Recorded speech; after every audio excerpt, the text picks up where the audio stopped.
Kali ini kita akan menceritakan kisah tentang seekor hewan yang konon kabarnya mampu menelan makanan selebar perjalanan kaki selama sebulan hanya dengan 1 kali suapan saja.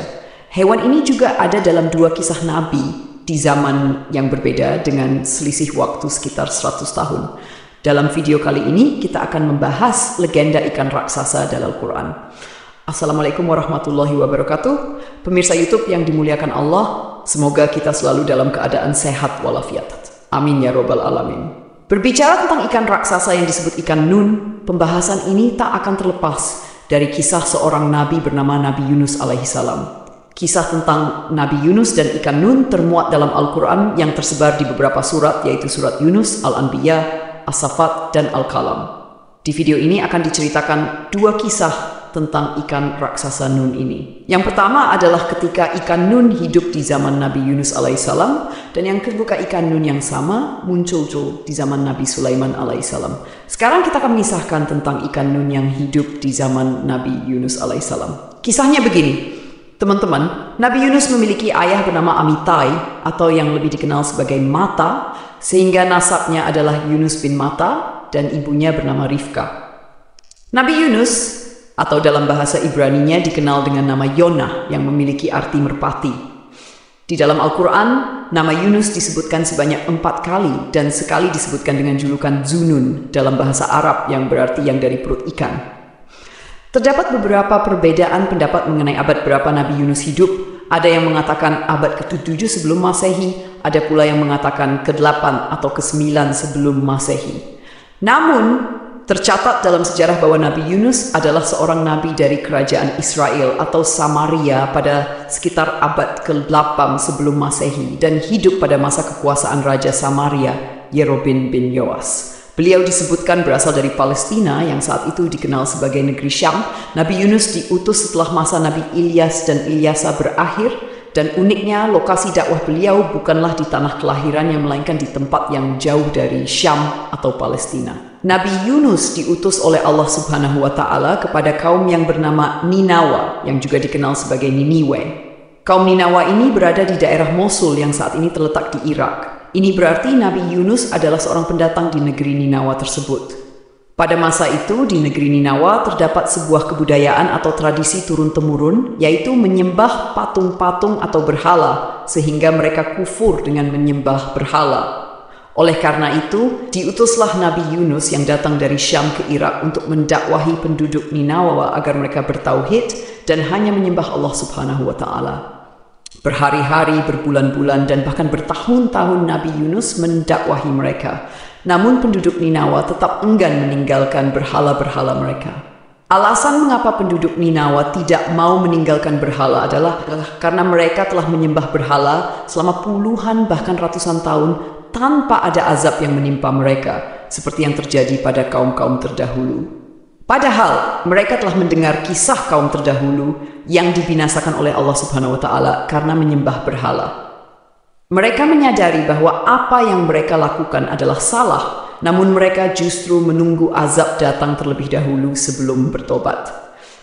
Maka ketika itu seluruh orang dari kaum ini tidak mau mendengar seruan dari Nabi Yunus alaihissalam. Terlebih lagi Nabi Yunus adalah seorang pendatang, bukan berasal dari kampung tersebut. Mereka justru menganggap Nabi Yunus sok tahu dan tidak mempercayai sedikit pun risalah yang beliau bawa. Dikisahkan bahwa Nabi Yunus mendakwahi mereka selama 33 tahun. Mereka berkata, "Sudahlah Yunus, urusi saja hidupmu sendiri. Jika engkau ingin memiliki pengikut, berdakwahlah di kampung halamanmu." Nabi Yunus yang merupakan manusia biasa mendengar hinaan dan penolakan itu. Beliau merasa kecewa dan marah. Suatu hari Nabi Yunus memutuskan untuk pergi meninggalkan kaumnya.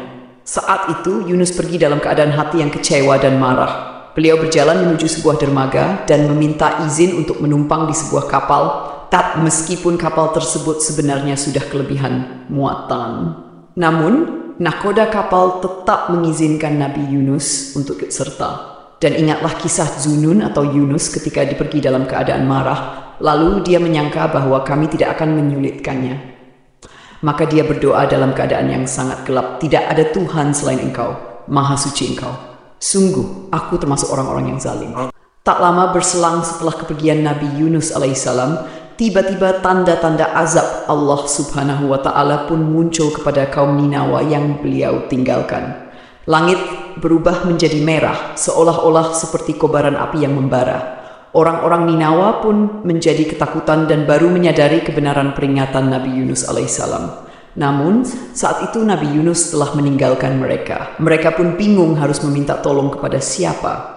Mereka kembali teringat pada nasib orang-orang yang tidak bertakwa seperti mereka, yang dibinasakan Allah pada zaman dahulu. Menurut tafsir dari Ibnu Katsir, dijelaskan bahwa warga Ninawa ketika itu menyadari kesalahannya karena telah menghina Nabi Yunus dan mendustakan risalah yang dibawanya. Ketika langit berubah merah, seluruh penduduk Ninawa pergi ke hamparan padang pasir dan mulai berdoa serta memohon ampun kepada Allah Subhanahu wa Ta'ala. Mereka disebut berdoa selama 40 malam. Akhirnya Allah Subhanahu wa Ta'ala berkenan memberikan pengampunan dan membatalkan azab yang akan ditimpakan kepada mereka. Kita kembali ke kisah Nabi Yunus yang menaiki kapal. Setelah kapal yang ditumpangi Nabi Yunus berada di tengah lautan atas izin Allah Subhanahu wa Ta'ala, tiba-tiba terjadi badai yang cukup besar hingga kapal dihantam gelombang ombak yang besar. Kapal itu terombang-ambing dan beberapa bagian mulai rusak. Kapal tersebut perlahan-lahan mulai tenggelam. Nahkoda dan orang-orang di kapal berpikir bagaimana caranya agar kapal tidak tenggelam. Mereka memutuskan untuk membuang barang-barang bawaan agar beban kapal berkurang. Setelah semua barang dibuang, kapal menjadi sedikit lebih stabil. Namun, pengurangan beban masih dirasa kurang karena kapal masih terus tenggelam. Jika dibiarkan, semua orang di kapal itu akan tenggelam. Akhirnya, mereka memutuskan untuk membuat undian. Siapapun yang namanya keluar dalam undian, dia harus keluar dari kapal. Nama pertama yang keluar dalam undian itu adalah Nabi Yunus alaihissalam. Namun, orang-orang merasa tidak tega untuk melempar Nabi Yunus ke laut karena beliau adalah pria terhormat. Mereka pun melakukan undian ulang, namun nama Nabi Yunus kembali keluar. Bahkan di undian ketiga, nama Nabi Yunus tetap keluar. Melihat namanya muncul 3 kali berturut-turut, Nabi Yunus tanpa diminta langsung melompat keluar kapal dan menceburkan diri ke lautan lepas. Abdullah bin Mas'ud melalui riwayat Ibnu Katsir menceritakan bahwa tak lama setelah Nabi Yunus terjun ke laut, tiba-tiba seekor ikan besar datang dan menelan tubuh Nabi Yunus secara utuh. Tak sedikit pun Nabi Yunus terluka akibat insiden itu. Namun sesaat setelah ditelan, Nabi Yunus kaget dan sempat pingsan beberapa saat. Setelah sadar, beliau mengira dirinya sudah mati. Namun, begitu mengetahui tubuhnya tidak terluka sedikit pun, Nabi Yunus langsung bersyukur dan berdoa di dalam keadaan gelap gulita itu. Mendengar doa dari Nabi Yunus alaihissalam, Allah Subhanahu wa Ta'ala memaafkan Nabi Yunus, yang sejatinya Allah Subhanahu wa Ta'ala berencana mengurung Yunus hingga hari kiamat. Namun karena doanya tersebut, akhirnya Allah Subhanahu wa Ta'ala mengeluarkan Nabi Yunus dari dalam perut ikan itu. Sungguh Yunus benar-benar termasuk salah seorang rasul. Ingatlah ketika dia lari ke kapal yang penuh muatan, kemudian dia ikut diundi, ternyata dia termasuk orang-orang yang kalah dalam undian. Maka dia ditelan oleh ikan besar dalam keadaan tercela. Maka sekiranya dia tidak termasuk orang yang banyak berzikir dan bertasbih kepada Allah, niscaya dia akan tetap tinggal di perut ikan itu sampai hari kebangkitan. Surat As-Saffat ayat 1. Pertanyaannya adalah, apakah jenis ikan besar yang menelan Nabi Yunus itu? Ada riwayat yang mengatakan ikan itu adalah ikan paus, tetapi di Al-Quran sebenarnya tidak dijelaskan secara rinci tentang jenis ikan tersebut. Al-Quran hanya menyebutkan ikan besar. Jadi ada 2 kemungkinan teman-teman. Pertama, benar kalau ikan itu adalah ikan paus. Sementara yang kedua, mungkin saja itu adalah jenis ikan lain yang memang khusus Allah Subhanahu wa Ta'ala ciptakan untuk menguji Nabi Yunus alaihissalam. Teman-temanku seiman, singkat cerita, ikan besar yang menelan Nabi Yunus itu pun menepi ke pinggir sebuah pantai. Nabi Yunus dimuntahkan oleh ikan ini dalam keadaan tetap hidup. Namun, kondisi Nabi Yunus ketika itu sangat memprihatinkan. Beliau jatuh sakit dan badannya sangat lemah karena selama di dalam perut ikan, beliau kekurangan makanan dan minuman. Ditambah lagi pulau tempat dia terdampar adalah pulau yang memiliki tanah tandus, sehingga cukup sulit untuk mencari makanan. Tetapi teman-teman, Allah Subhanahu wa Ta'ala lagi-lagi menolong utusannya ini. Atas izin Allah, Di sekitar pulau itu tumbuh sebuah pohon semacam pohon labu, dan Yunus memakan buah dari pohon tersebut sampai badannya kembali membaik seperti sedia kala. Kemudian kami melemparkan dia ke daratan yang tandus, sedang dia dalam keadaan sakit. Kemudian untuk dia kami tumbuhkan sebatang pohon dari jenis labu, dan kami utus dia kepada 100.000 orang atau lebih, sehingga mereka beriman. Karena itu kami anugerahkan kenikmatan hidup kepada mereka hingga waktu tertentu. Quran, Surat As-Saffat ayat 145. Kisah kedua yang berhubungan dengan ikan nun ini berasal dari kitab yang berjudul Durratun Nasihin, karya dari Syekh Utsman bin Al-Hasan bin Ahmad As-Syakir Al-Kawawi. Kisahnya begini, teman-teman. Nabi Sulaiman adalah seorang nabi sekaligus raja yang sangat sukses. Sebagai raja, Iman memiliki kekayaan yang luar biasa banyak. Diceritakan dalam berbagai literatur dan dalam Al-Quran, kekayaan Nabi Sulaiman alaihi salam sangat melimpah. Banyak ulama berpendapat Nabi Sulaiman adalah manusia paling kaya yang pernah Allah Subhanahu wa Ta'ala ciptakan. Walaupun diberi harta yang melimpah, Nabi Sulaiman tetap seorang hamba yang selalu taat dan beriman kepada Allah Subhanahu wa Ta'ala. Dengan harta yang begitu banyak, Sulaiman tidak pernah sombong atau pelit, dan beliau terkenal sebagai raja yang sangat senang bersedekah. Pada suatu hari, terlintas di benak Nabi Sulaiman untuk memberi makan semua makhluk hidup di muka bumi ini, termasuk hewan di darat, di laut, dan di udara. Kemudian Nabi Sulaiman meminta izin kepada Allah Subhanahu wa Ta'ala, "Ya Allah, perkenankan hamba menyediakan makanan untuk semua makhluk hidup setahun penuh."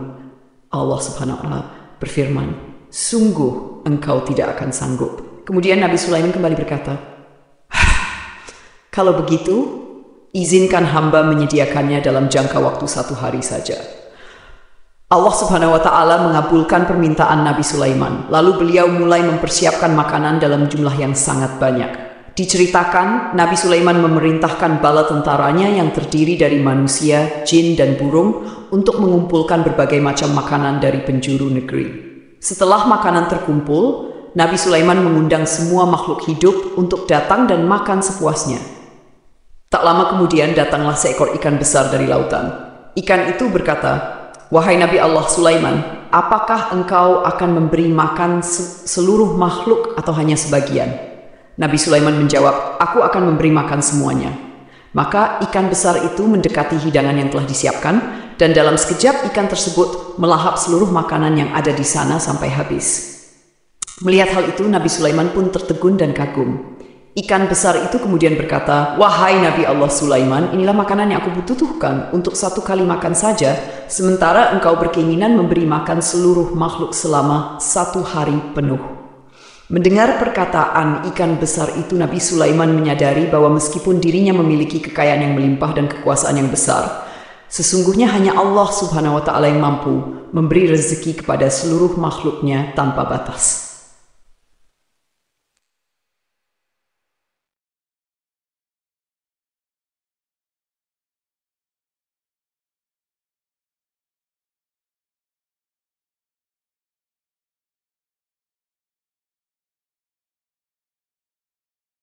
Sehari saja. Akhirnya ketika Nabi Sulaiman telah mengantongi izin dari Allah Subhanahu wa Ta'ala, Nabi Sulaiman langsung memerintahkan pasukannya, baik dari kalangan jin maupun manusia. Mereka ditugaskan untuk mendata semua makhluk yang ada di muka bumi. Setelah selesai mendata jumlah seluruh makhluk hidup yang akan diberi makan, mereka pun mulai memasak dan mengumpulkan berbagai macam makanan. Makanan yang telah masak, janji itu mereka letakkan di sebuah padang pasir yang sangat luas. Jadi demi memenuhi kebutuhan makan seluruh makhluk hidup ketika itu, mereka menyiapkan makanan selama 40 hari penuh dan mengumpulkan seluruh makanan itu di sebuah padang pasir. Hingga diceritakan panjang dari makanan itu adalah 1 bulan perjalanan kaki, dan lebarnya juga sama, yaitu 1 bulan berjalan kaki. Itu sungguh hidangan makanan yang luar biasa banyak. Selama mereka menyiapkan makanan ini selama 40 hari, Nabi Sulaiman telah memerintahkan angin untuk tidak berhembus di padang pasir itu karena ditakutkan makanan yang ada di situ jadi rusak dan hilang. Ketika hidangan makanan itu telah siap untuk disantap, lalu Allah Subhanahu wa Ta'ala bertanya kepada Nabi Sulaiman, "Makhluk manakah yang akan memulai memakan hidangan yang engkau sediakan ini?" Nabi Sulaiman menjawab, mereka yang mendarat di darat dan di laut. Kemudian dengan kekuasaannya Allah Subhanahu wa Ta'ala memerintahkan seekor ikan besar dari kedalaman laut untuk menyantap makanan itu. Ikan besar ini langsung keluar dari air dan memakan seluruh makanan yang ada di padang pasir itu hingga semuanya habis dengan hanya 1 kali suapan saja karena saking besarnya ukuran tubuh ikan raksasa ini. Alangkah terkejutnya Nabi Sulaiman ketika itu. Makanan yang telah disiapkan selama 40 hari bisa habis dengan 1 makhluk saja yang lainnya belum kebagian. Bahkan ikan raksasa ini setelah selesai menyantap hidangan berkata kepada Nabi Sulaiman, "Wahai Sulaiman, kenyangkanlah perutku sekarang, aku masih merasa lapar." Pada saat itu, Nabi Sulaiman langsung bersujud sambil menangis kepada Allah Subhanahu wa Ta'ala. Beliau memohon ampunan karena merasa sombong dan merasa mampu memberi makan semua makhluk hidup. Padahal untuk memberi makan 1 ikan saja dia masih belum cukup mampu. Kisah Nabi Sulaiman ini memberikan kita pelajaran dan peringatan bahwa Allah Subhanahu wa Ta'ala itu benar-benar maha kaya dan tak ada yang bisa menandingi kekayaan, apalagi itu cuma Nabi Sulaiman alaihissalam, dan hanya Allah Subhanahu wa Ta'ala yang sanggup dan mampu memberi makan seluruh makhluk hidup di muka bumi ini dari awal zaman hingga akhir zaman. Jadi itulah kisah tentang legenda ikan raksasa dalam Al-Quran. Semoga kisah ini bermanfaat. Lebih dan kurangnya mohon dimaafkan. Yang benar datangnya dari Allah Subhanahu wa Ta'ala. Hilaf atau keliru itu datangnya dari saya pribadi sebagai manusia biasa. Sampai ketemu di kisah-kisah seru yang penuh makna selanjutnya. Saya akhiri. Wassalamualaikum warahmatullahi wabarakatuh.